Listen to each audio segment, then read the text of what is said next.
নমস্কার বন্ধুরা, welcome to Soma's kitchen. ইলিশ মাছ এটা খেতে পছন্দ করে না এরকম লোক কিন্তু খুব কমই আছে। তবে এই ইলিশ মাছের লেজে প্রচণ্ড পরিমাণে কাঁটা থাকার কারণে এটা খেতে কিন্তু অনেকেরই খুবই অসুবিধা হয়।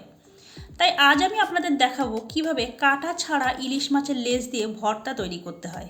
তাহলে চলুন দেখে নিন রেসিপিটা। এখানে আমি 4 পিস ইলিশ মাছের লেজ নিয়েছি। এখন এই মাছগুলোতে আমি পরিমাণ মতো লবণ আর হলুদ দিয়ে খুব ভালো করে মেখে নেব।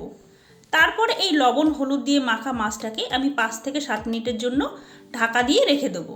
এই রেসিপিটা করতে আমার আর লাগবে 1 মুঠো ধনেপাতা, 2টো শুকনো লঙ্কা, একটা মিডিয়াম সাইজের পেঁয়াজ কুচি আর একটা কাঁচা লঙ্কা। এখন গ্যাসে আমি একটা কড়াই বসিয়ে দিয়েছি। কড়াইটা খুব ভালো করে গরম হয়ে গেলে আমি এর ভেতরে 3 চামচ সরষের তেল দিয়ে দিয়েছি। তেলটা খুব ভালো করে গরম হয়ে গেলে এর ভেতরে আমি ইলিশ মাছের লেজগুলো দিয়ে ভাজা করে নেব। যেহেতু এটা ইলিশ মাছ তাই অবশ্যই কিন্তু এই রান্নাটা সরষের তেল দিয়ে করতে হবে, তা না হলে কিন্তু টেস্টটা ভালো হবে না। লেজগুলোর এক পাশ ভাজা হয়ে গেলে আর এক পাশ উল্টে দিতে হবে।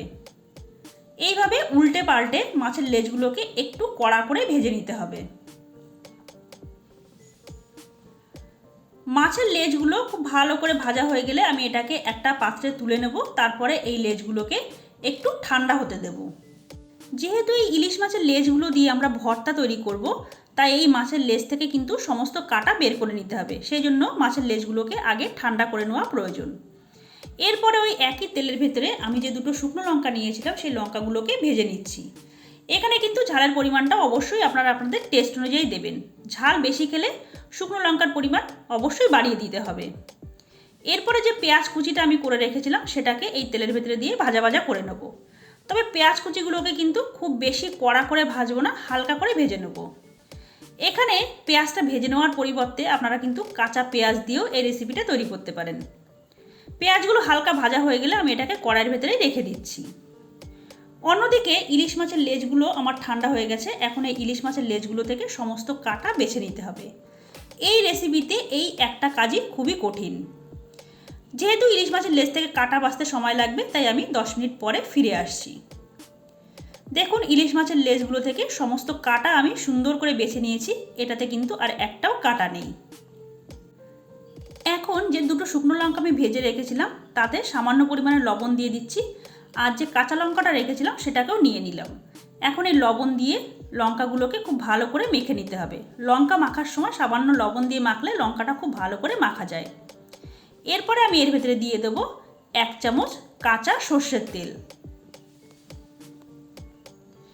তারপরে যে ধনেপাতা কুচিটা আমি করে রেখেছিলাম সেটাকেও দিয়ে দিলাম।